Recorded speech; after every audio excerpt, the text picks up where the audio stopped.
pero vámonos primero al 2008. Me quiero situar en ese año donde es tu primera experiencia en unos Juegos Paralímpicos y además terminas con medalla. Cuéntame un poco cómo fue esa experiencia y además, pues, qué recuerdos y qué lecciones te llevaste de lo que es el primer approach con el magno evento del deporte a nivel mundial. La verdad es que fue una experiencia, y esto, ahora con el regreso a los Juegos, todo el mundo me ha traído mucho Beijing al regreso, y digo, la verdad es que fue una experiencia, en un principio padre, después de la medalla fue dulce, padre porque llego y descubro un evento por lo cual todo mundo sueña, ¿no? La villa, el comedor, fue también un choque también emocional, por así decirlo, cuando te das cuenta de las diferentes discapacidades que existen a nivel mundial, que te das cuenta que hay gente que de verdad se esfuerza muchísimo por estar ahí.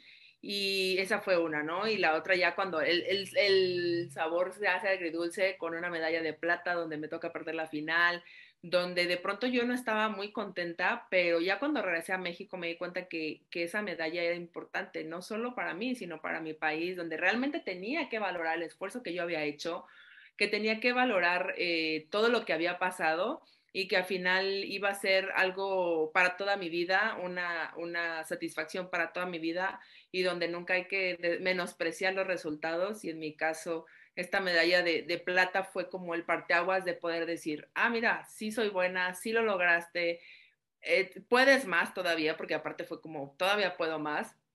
Entonces creo que Beijing 2008 siempre va a ser como la base de todas las demás experiencias competitivas que yo tuve, unos juegos que oficialmente creo que han sido los que más he disfrutado, o sea, me fui a la inauguración, estuvimos caminando por la villa, anduvimos en el comedor hasta después de competir ya medio tarde, cosa que ya no me tocó, ya no me tocó hacerlo en ninguna otra competencia, porque les digo, la inauguración es súper desgastante, te tienen horas y horas parado, entonces ya después de haber vivido eso, dices, no, a ver, me quiero concentrar ya más en mi competencia, por ejemplo, para Londres, que sabía que iba a estar difícil la cosa, digo, no me traje medalla, pero ya no es lo mismo ir a unos segundos, unos terceros, unos cuartos, que ir a tus primeros juegos donde quieres vivir toda la experiencia y conocer todo lo que te dan. Es una experiencia muy padre para mí, Beijing.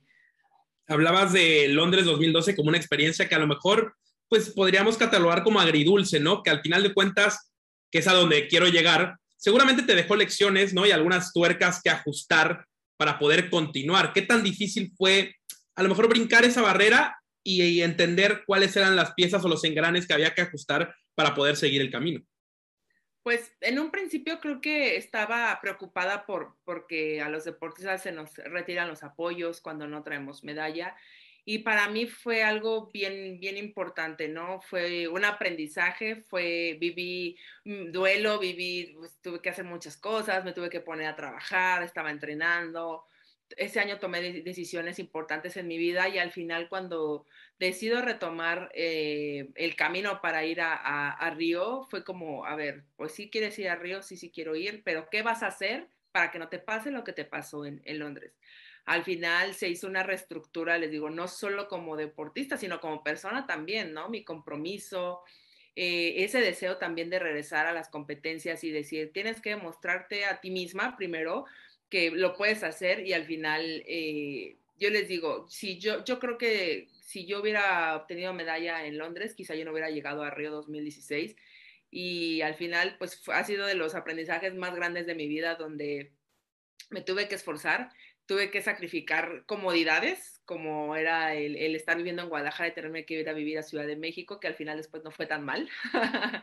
y cuando ya me toca ganar la medalla de oro en Río, es cuando dices, ves, valió la pena, realmente valió la pena el haberte aventado el ruedo y como decimos, no echar toda la carne al asador, porque si no se hacían las cosas así, no se iba a poder dar un resultado. Entonces, Londres fue simple y sencillamente muchísima experiencia y también que me ayudó a madurar y donde te das cuenta que las cosas no son 100% seguras. ¿Tú crees que todo el mundo dice, pues va por medalla? Y yo ya después de eso dices, claro que no, la vida da muchísimas vueltas y Londres a mí me lo enseñó. La presión, Lenia, es algo que unos manejan mejor que otros, evidentemente, ¿no? Y ya hablabas de Río, y al final de cuentas, a título personal, creo que el miedo y la adrenalina es eso que alimenta a los atletas de alto rendimiento como tú. y es lo que les da ese combustible para seguir adelante. En Río 2016 te enfrentas ante pues, el local, ¿no? ¿Cómo fue vivir esa presión estando literalmente de visitante, ¿no? A pesar de ser un terreno en teoría neutro, estabas jugando de visitante. Sabes que oficialmente creo que nunca, o sea, lo sabía, pero no lo pensaba, ¿no? Era como, ya estás ahí, vas contra Brasil en la casa de Brasil, pero no pasa nada, ¿no? Les digo, era el estadio creo que caben en 4,000 personas, donde habían como 10 mexicanos, donde definitivamente, pues, yo no pensaba en eso. Yo lo único que pensaba era en ganar una final de mucho nervio porque esta competidora yo me enfrento por primera vez con ella en 2015, me gana en mayo del 2015 en el Mundial y después nos vamos a Juegos para Panamericanos y le gané. Entonces les digo, las apuestas estaban sobre la mesa, teníamos 1-1 el combate, no era como que yo fuera favorita, ¿no? O sea, ella era muy favorita por estar en su casa y al final creo que la experiencia y la preparación mental que yo llevaba, porque al final de cuentas era lo que a mí me fallaba, hizo que pudiera estar todo el tiempo sobre ella y poderle ganar esa medalla de oro. Poca gente le gana a Brasil en su casa en cualquier disciplina y tú lo lograste. Así que estás en los libros dorados de la historia del deporte sin duda alguna. ¿Eh? Cualquier disciplina, creo que poca gente le gana a Brasil en su casa.